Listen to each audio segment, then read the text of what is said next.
तो बुलेटिन में सबसे पहले बात करेंगे शेयर बाजार की। चारों फ्रंटलाइन इंडेक्स ओपनिंग ट्रेड में रिकॉर्ड स्तर छूने में कामयाब रहे। हालांकि बाद में कारोबारी हफ्ते के पहले दिन बाजार में मुनाफा वसूली का प्रेशर भी दिखाई दिया। सेंसेक्स 65 पॉइंट गिरा तो वहीं निफ्टी 27 पॉइंट फिसल कर बंद हुआ। नवंबर बिक्री के अच्छे आंकड़ों से निफ्टी ऑटो इंडेक्स में अच्छी तेजी देखने को मिली। मार्केट की पूरी जानकारी अब लेते हैं कंचन नौटियाल से। तो कंचन, आपसे जानना चाहेंगे आज कैसा रहा बाजार में कारोबार? तो हफ्ते का पहला कारोबारी दिन डेफिनेटली लास्ट वीक की बात करी जाए तो बाजार में एक शानदार रैली जो है वो देखने को मिली थी, जिसके बाद आज बाजार में हाई लेवल से एक प्रॉफिट बुकिंग का सिलसिला जो है वो देखने को मिला है। अगर बात करी जाए फार्मा सेक्टर की, हेल्थ केयर सेक्टर की या फिर रियलिटी सेक्टर की, यहाँ पे जो प्रेशर है वो डेफिनेटली एक बाउंड अप होता हुआ दिखाई दिया है। इनफैक्ट बैंकिंग शेयर्स की भी बात करी जाए तो 12 में से 7 शेयर्स ऐसे थे जहां पे हमें जो प्रॉफिट बुकिंग है वो देखने को मिली। ब्रॉडर मार्केट की बात करी जाए तो इसने भी अपनी साइड पे एक फ्लैट क्लोजिंग ही आज के सत्र में दिखाई है। अब बात करते हैं कि स्टॉक स्पेसिफिक एक्शन आज के सत्र में किस तरीके का रहा है। निफ्टी में देखिए टाटा मोटर्स ऑटो पैक पूरा ही आज बज में बना हुआ था, क्योंकि जो नवंबर के सेल्स के आंकड़े हैं कंपनीज ने प्रेजेंट किए हैं। टाटा मोटर्स में 2% का इजाफा, उसके बाद मारुति सुजुकी में करीब 1.5% की बढ़त देखने को मिली है। इसके अलावा बीईएल और एचसीएल टेक भी जो है आज गेन्स के साथ बंद हुए हैं। लूजिंग पॉकेट की बात कर ली जाए, मैक्स हेल्थ केयर, जैसे कि मैंने बोला, हेल्थ केयर फार्मास्यूटिकल पैक में प्रेशर डेफिनेटली था, जिसके बाद मैक्स और साथ में सन फार्मास्यूटिकल गिरावट के साथ बंद हुए। इसके अलावा बजाज फाइनेंस और इंटरग्लोब एविएशन, क्योंकि एटीएफ के दाम में एक इजाफा हुआ है। सुबह हमने स्टॉक्स इन न्यूज में ही बताया था कि आज ये रिएक्शन देखने को मिल सकता है। ब्रॉडर मार्केट की बात करी जाए, देखिए पेटीएम अच्छे खासे पोजीशन यहां पे बनती हुई नजर आई, जिसके बाद 4% का गेन यहां देखने को मिला। मेटल पैक में एक अच्छी खासी रैली थी, बिकॉज सिल्वर और कॉपर अपने ऑल टाइम हाई के पास सुबह कारोबार करते हुए नजर आए। जिसके बाद हिंदुस्तान जिंक में 3% का एक अच्छा खासा तेजी देखने को मिली। केपीआईटी टेक करीबन 3% की तेजी और एमआरपीएल भी करीब 2.5% की बढ़त के साथ बंद हुआ है। अब बात करते हैं लूजिंग पॉकेट पे। मैक्स हेल्थ केयर यहाँ पे इसमें दबाव था। पेज इंडस्ट्री, येस बैंक और डिलीवरी भी करीब 2% की गिरावट के साथ बंद हुए। बट डेफिनेटली हफ्ते का पहला कारोबारी दिन और जो मुनाफा वसूली है आज एविडेंटली देखी गई है। जी शुक्रिया कंचन इस पूरे मार्केट अपडेट के लिए। बढ़ते आगे और बात करते हैं रुपए की। डॉलर के मुकाबले रुपया रिकॉर्ड निचले स्तरों तक फिसल गया। क्यों टूट रहा है रुपया और कहां तक फिसल सकता है, बता रही है मेरी सहयोगी मनीषा गुप्ता। रुपए ने आज नया रिकॉर्ड लो बनाया है और जिस तरह की गिरावट हमने यहाँ पर रुपए में आते हुए देखी है, क्लियरली जिस तरह के स्तर छुए हैं बहुत दूर नहीं है हम यहाँ पर 90 से। माना यह भी जा रहा है कि जिस तरह 4.5% की गिरावट रुपए में इस साल में यहाँ पर अब तक देखने को मिली है, ये एशियन मार्केट्स में वर्स्ट परफॉर्मिंग करेंसी के तौर पर यहाँ पर अब उभरा है। काफ़ी सारे रीजंस हैं इस बुरी परफॉर्मेंस के लिए। एक तो ये कि रुपया लगातार यहाँ पर गिरता रहा है और आरबीआई की तरफ से हमने बहुत बड़ी डिफेंसिव स्ट्रैटेजी यहाँ पर बनते हुए नहीं देखी है। ये एक रीज़न है। बाजार को लगता है कि शायद आरबीआई यहाँ पे बार बार आके डॉलर नहीं कट करेगा और इसलिए यहाँ पर थोड़ा सा प्रेशर लगातार बनता हुआ नजर आया। सेकंड पॉइंट यहाँ पर ये है कि एफआईआई आउटफ्लोज यहाँ पर काफ़ी हैं। ओवरऑल मार्केट्स को लगता है कि इंडियन वैल्यूएशंस अभी भी यहाँ पर एक्सपेंसिव है और इसी वजह से हमने फॉरेन मनी यहाँ से निकलते हुए देखी है। थर्ड पॉइंट यहाँ पर ट्रेड डेफिसिट तो है ही, साथ ही साथ करंट अकाउंट डेफिसिट भी जिस तरह से यहाँ पर बनता हुआ नजर आया है वो भी रुपए के लिए बेरिश है। एंड देन चौथी चीज़ यहाँ पर ट्रेड एग्रीमेंट को लेकर है, जहाँ पर पिछले 6-7 महीने निकल गए और अभी तक भी यूएस और इंडिया के बीच में कोई ट्रेड एग्रीमेंट या करार नहीं हुआ है और 50% की टैरिफ्स अभी भी यहाँ पर लगी हुई हैं, जो इंडियन इकोनॉमी के लिए लॉन्गर टर्म में यहाँ पर ऑगर वेल नहीं करता है। चौथी चीज़ यहाँ पर ये भी है कि आगे जाते हुए बाजार को ये लगता है कि जिस तरह से हमने यहाँ पर आउटफ्लोज बनते हुए नजर आएंगे इंडियन मार्केट्स की तरफ से हमारे इंपोर्ट्स में, वो यहाँ पर दिक्कत डाल सकते हैं। अगर पिछले एक महीने की बात की जाए तो रुपए में करीबन 90 पैसे तक की गिरावट देखने को मिली है और बाजार को इस वक्त यहाँ पर यही लगता है कि इवन एज यहाँ पर कुछ पॉजिटिव्स हैं, जैसे कि कच्चे तेल में लगातार मंदी देखने को मिली है। 18% की गिरावट क्रूड प्राइसेस में इस साल में रही है, लेकिन इन सब के फ़ायदे रुपए को नहीं हुए हैं। डॉलर इंडेक्स में भी गिरावट हुई है, उसका भी फ़ायदा यहाँ पर रुपए को नहीं मिला है और अगली जो एक रेंज बनती हुई नज़र आ रही है, मार्केट्स को लगता है कि 88.5 नीचे में और 90 ऊपर में। 90 अभी भी यहाँ पर एक स्ट्रॉन्ग साइकोलॉजिकल रेजिस्टेंस है। चलिए बढ़ते हैं आगे और एक बड़ी खबर आपको बता दें, तंबाकू, सिगरेट और पान मसाला पर टैक्स का बोझ बढ़ने वाला है। सरकार ने लोकसभा में 2 बिल पेश किए हैं, जिसके बाद टैक्स की मार इन कंपनियों पर बढ़ने वाली है। डिटेल्स के लिए अब सीधा हमारे साथ लाइव जुड़ गए हैं वरिष्ठ सहयोगी लक्ष्मण रॉय। लक्ष्मण जी के पास हम जाएं उससे पहले हम आपको बता दें, कल लक्ष्मण जी ने ही सबसे पहले ये खबर आपको दी थी और आज उस पर मुहर भी लगी है। लक्ष्मण जी, सबसे पहले आपको बधाई, कल जिसकी जानकारी आपने सबसे पहले दी थी और आज वित्त मंत्री ने लोकसभा में 2 बिल पेश भी कर दिए हैं। तो आपसे जानना चाहेंगे, काफी अहम ये बिल है, तो इस हिसाब से जो हाइलाइट्स हैं, खास बातें क्या हैं इन दोनों बिल्स में? जी दीपाली, बहुत बहुत धन्यवाद। दरअसल ये जो 2 बिल हैं, एक बिल है जिसका नाम है central excise act amendment bill, और ये जो बिल है ये दरअसल सिगरेट के लिए है और सिगार के लिए है। दूसरा जो बिल पेश किया गया है उसका नाम है द हेल्थ सिक्योरिटी से नेशनल सिक्योरिटी बिल, ये जो है पान मसाला गुटखा के लिए है। जो सिगरेट के लिए बिल है central excise act amendment bill, इसके तहत सरकार सिगरेट पर और सिगार पर एक्साइज ड्यूटी बढ़ा देगी। बढ़ाने का मतलब ये हुआ कि जो पहले का जीएसटी कंपनसेशन सेस लगता था वो हट जाएगा और उसके बाद ये एक्साइज ड्यूटी लग जाएगी उसके बदले। और जीएसटी कॉम्पनसेशन सेस कब हटेगा, एक्साइज ड्यूटी कब लगेगी, इसकी तारीख नहीं तय की गई है। दरअसल ये कहा गया है कि जैसे ही राज्यों के ऊपर जो देनदारी है कर्ज और ब्याज की, वो देनदारी खत्म हो जाएगी, राज्यों को मुआवजा देने की जरूरत नहीं पड़ेगी, उसके साथ ही जीएसटी कॉम्पनसेशन सेस हट जाएगा, और हट जाएगा तो उसकी जगह बढ़ा हुआ एक्साइज ड्यूटी वहां पे लागू हो जाएगा। दूसरा है पान मसाला गुटखा के लिए, वहां पे हेल्थ सिक्योरिटी से नेशनल सिक्योरिटी बिल सेस लाया गया है बिल, और इस बिल के पारित होने के साथ ही पान मसाला गुटखा पर सरकार यहां पे हेल्थ सिक्योरिटी सेस जो लगाएगी, हेल्थ सिक्योरिटी से नेशनल सिक्योरिटी सेस लगाएगी, और वो जो पैसा होगा वो कंसोलिडेटेड फंड ऑफ इंडिया में जाएगा और उससे उसका खर्च जो है हेल्थ सेक्टर के लिए, नेशनल सेक्टर के लिए यहाँ पे खर्च किया जाएगा। ये दोनों बिल फिलहाल लोकसभा में रख दिया गया है, पेश कर दिया गया है, और हंगामे की वजह से लोकसभा स्थगित हो गई। लेकिन अगर कल या इस सत्र में आगे कार्रवाई होती है तो इस बिल को सरकार इसी सत्र में पारित करने की कोशिश करेगी। जी लक्ष्मण जी, आपसे ये भी जानना चाहेंगे, इन बिल्स के पास होने के बाद जो टोबैको रिलेटेड प्रोडक्ट्स हैं, क्या वो महंगे हो जाएंगे?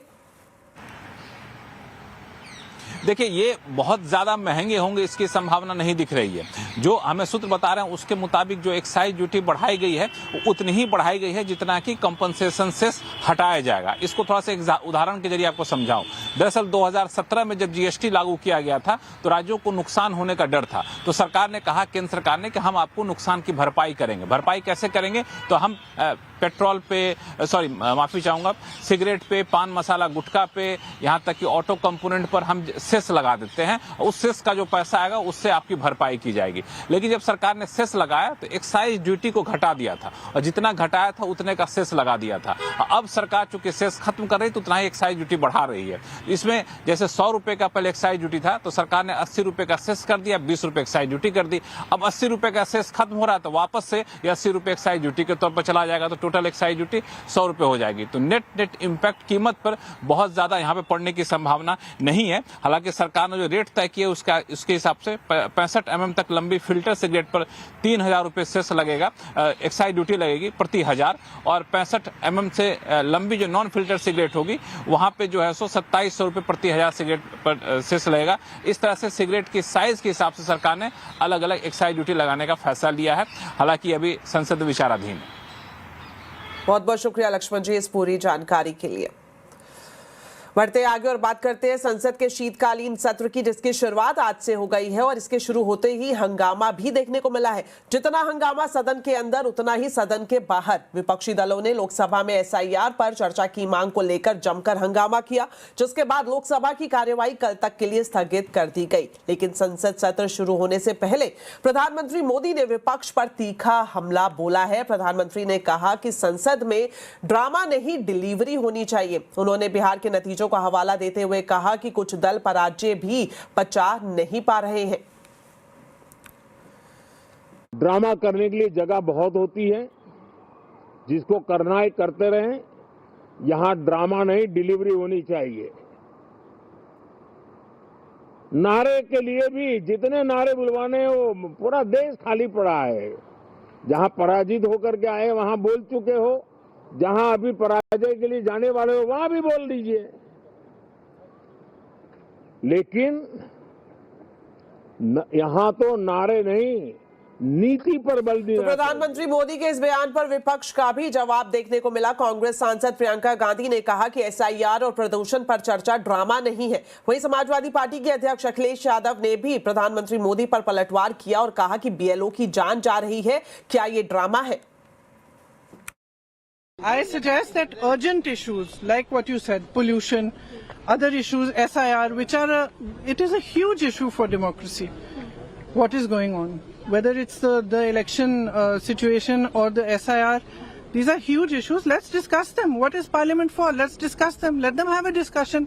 It's not drama. Speaking about issues, raising issues is not drama. Drama is not allowing discussion. Drama is not having a democratic discussion about issues that matter to the public. Democracy केवल इसलिए drama शब्द का इस्तेमाल करना क्योंकि D से democracy है। हम ये चाहते हैं कि सिंसियरिटी से काम हो एसआईआर पे और कोई भी मतदाता छूटे नहीं। जो ये जान जा रही है ये भी ड्रामा है क्या? हमारे साथियों ये बताइए, जो बीएलओ ये जान चली गई जिनकी, तो ये क्या ड्रामा था कि जान जाना? तो ये शब्दों पे मत खेलिए, इधर उधर मत जाइए। इलेक्शन कमीशन की जिम्मेदारी ये बनती है कि सभी का वोट बन जाए।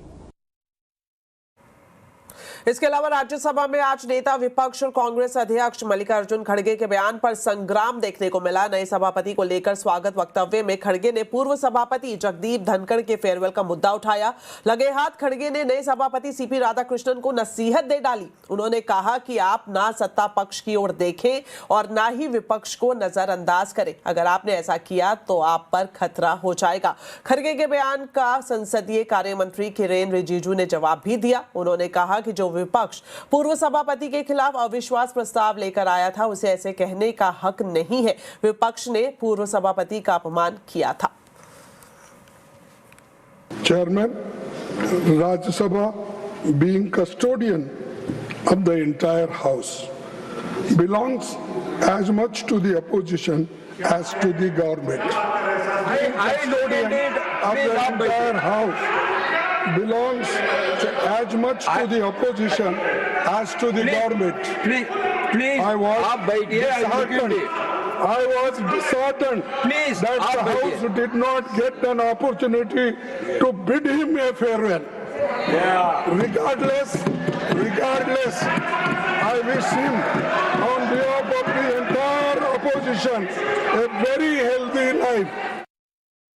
मैं सदन पर सिर्फ इतना याद दिलाना चाहता हूं कि आप लोगों ने भूतपूर्व उपराष्ट्रपति को, भूतपूर्व चेयरमैन को जिस भाषा का इस्तेमाल करके आप लोगों ने जो अपमान किया, आप क्या वो भूल गए? आप लोगों ने भूतपूर्व चेयरमैन के बारे में जो अनाप शनाप बात करके आप लोगों ने रिमूवल मोशन जो सर्व किया है और जो भाषा, वो कॉपी अभी भी हमारे पास है। कांग्रेस पार्टी और आप लोगों ने फॉर्मर वाइस प्रेसिडेंट के खिलाफ जो भाषा का इस्तेमाल किया, जो आप लोगों ने रिमूवल नोटिस में जो शब्दों का इस्तेमाल किया, आप लोग खुद सोचिए कि चेयर का गरिमा को आप लोगों ने कितना तार-तार किया है और आज आप यहाँ ध्यान देने का काम करते हैं। और आज आवाज अड्डा में भी हम संसद के शीतकालीन सत्र और प्रधानमंत्री मोदी के मैसेज पर चर्चा करेंगे। ड्रामा नहीं डिलीवरी, जरूर देखिए शाम 7:57 पर। अब आप बिना सिम कार्ड के व्हाट्सएप और टेलीग्राम जैसे मैसेंजर ऐप्स का इस्तेमाल नहीं कर सकेंगे। सरकार ने इसके लिए फिजिकल सिम कार्ड का होना अनिवार्य कर दिया है। अगर आप डेस्कटॉप पर इसका इस्तेमाल करते हैं तो आपको हर 6 घंटे के अंदर दोबारा से लॉग इन करना होगा। इससे क्या बदलाव होगा, बता रहे हैं संवाददाता असीम मनचंदा। सरकार ने सभी मैसेंजर्स कंपनियों को सिम बाइंडिंग करने के निर्देश दिए। इसका ये मतलब है कि आप व्हाट्सएप, टेलीग्राम या सिग्नल जैसे ऐप का इस्तेमाल करते हैं तो आपके मोबाइल में फिजिकल सिम का होना अनिवार्य है। पहले क्या होता था कि आप ओटीपी के जरिए एक बार लॉगिन कर लेते थे तो वो चलता रहता था, लेकिन अब ऐसा नहीं होगा। आपके मोबाइल में फिजिकल सिम होना अनिवार्य कर दिया जाएगा। जैसे ही आप सिम निकालेंगे आपका ऐप काम करना बंद कर देगा। कई बैंकिंग कंपनियां पहले से इस टेक्नोलॉजी का इस्तेमाल कर रही हैं, जहां पर कि आपके पास सिम नहीं होता तो ऐप आपको अपने आप लॉग आउट कर देता है। और इसके साथ साथ सरकार ने यह भी कहा है कि अगर आप डेस्कटॉप पर किसी ऐप का इस्तेमाल कर रहे हैं, जैसे व्हाट्सएप है या टेलीग्राम है, तो हर 6 घंटे बाद आपको दोबारा से लॉगिन करना पड़ेगा। ऐप आपको ऑटोमेटिकली इससे साइन आउट कर देगा और 6 घंटे के बाद आपको दोबारा से साइन इन करना पड़ेगा। दरअसल हैकर इसका बहुत गलत इस्तेमाल कर रहे थे। व्हाट्सएप की रिपोर्ट कहती है कि पिछले 1 महीने के अंदर 1 करोड़ लोगों को व्हाट्सएप से साइन आउट किया गया और उस व्हाट्सएप के जरिए स्कैम किए गए। तो सरकार का कहना है कि ये व्हाट्सएप जो सिम बाइंडिंग है वो करना काफी अनिवार्य था। तो अब इसको सरकार ने लागू करने के लिए 90 दिन का कंपनियों को वक्त दिया। 90 दिन के बाद कंपनियां आपको बाइंडिंग कर देंगी। उसके बाद यदि आप टैबलेट्स या फिर डेस्कटॉप पे इसका इस्तेमाल करेंगे तो आपको 6 घंटे के बाद दोबारा से लॉगिन करना होगा। असीम मनचंदा, CNBC आवाज। चलिए बढ़ते हैं आगे और डिजिटल अरेस्ट मामले से जुड़ा एक बड़ा अपडेट आपको दे दें। अब डिजिटल अरेस्ट मामले में सुप्रीम कोर्ट ने पूरे देश के मामलों की जांच CBI को सौंप दी है। सुप्रीम कोर्ट ने राज्यों को जांच में सहयोग करने के निर्देश भी दिए हैं। तो आज कोर्ट ने क्या कुछ कहा है, बता रहे हैं असीम मनचंदा। सुप्रीम कोर्ट के नाम पर डिजिटल अरेस्ट का मामला सामने आया था। इसको लेकर के सुप्रीम कोर्ट ने खुद इस मामले का संज्ञान लेते हुए सुनवाई की थी। आज सुप्रीम कोर्ट ने इस मामले में अपना फैसला सुनाया। सुप्रीम कोर्ट ने पूरे देश में जितने भी डिजिटल अरेस्ट के मामले हुए हैं उसकी जांच CBI को करने के निर्देश दिए हैं। राज्यों को कहा है कि आप CBI को सहयोग करिए। कई राज्यों ने अपने यहाँ पर से परमिशन CBI को जांच करने की नहीं दी हुई है, लेकिन सुप्रीम कोर्ट ने कहा कि आप डिजिटल अरेस्ट की जांच करने की परमिशन CBI को देंगे। इसके साथ साथ सुप्रीम कोर्ट ने कहा कि अगर इस मामले के तार कहीं भी अंतर्राष्ट्रीय स्तर से जुड़े हुए हैं तो इसकी जांच की जानी चाहिए और CBI इस मामले में इंटरपोल की मदद भी ले। सुप्रीम कोर्ट ने यह भी कहा कि अगर कोई बैंकर इस मामले में शामिल है जिन्होंने की खाते खोलने में मदद की है तो CBI उनकी भी जांच करेगा। इसके साथ साथ सुप्रीम कोर्ट ने RBI को भी इस मामले में पार्टी बनाया है। RBI से पूछा है कि क्या हम आर्टिफिशियल इंटेलिजेंस या मशीन लर्निंग का इस्तेमाल करके किसी तरह से इन स्कैम्स को रोक सकते हैं या फिर इन खातों को बनाए जाने से रोक सकते हैं। तो अब सुप्रीम कोर्ट ने कहा कि अगर जरूरत पड़ी तो हम इस मामले में SIT का भी गठन करेंगे और अब सुप्रीम कोर्ट इस पूरे मामले की सुनवाई 2 हफ्ते के बाद दोबारा से करेगा। अब आपको बताते हैं आज के कंज्यूमर अड्डा के टॉपिक के बारे में। सिगरेट तंबाकू पर सरकार सख्त होने जा रही है। जी हां, तंबाकू और पान मसाला पर सरकार 2 नए बिल लेकर आई है, लेकिन बड़ा सवाल ये कि इसका असली मकसद क्या है। सरकार के मुताबिक इससे देश की सेहत और रक्षा दोनों को बल मिलेगा। तो इसी पर ही विस्तार से चर्चा करेंगे आज शाम कंज्यूमर अड्डा में 5:57 पर। जरूर देखिए सेहत के लिए सेस। तो इसी के साथ फिलहाल इस बुलेटिन में इतना ही। आप खबरों पर अपडेट रहें, CNBC आवाज से जुड़े रहें हमारे सोशल मीडिया हैंडल्स के जरिए। नमस्कार।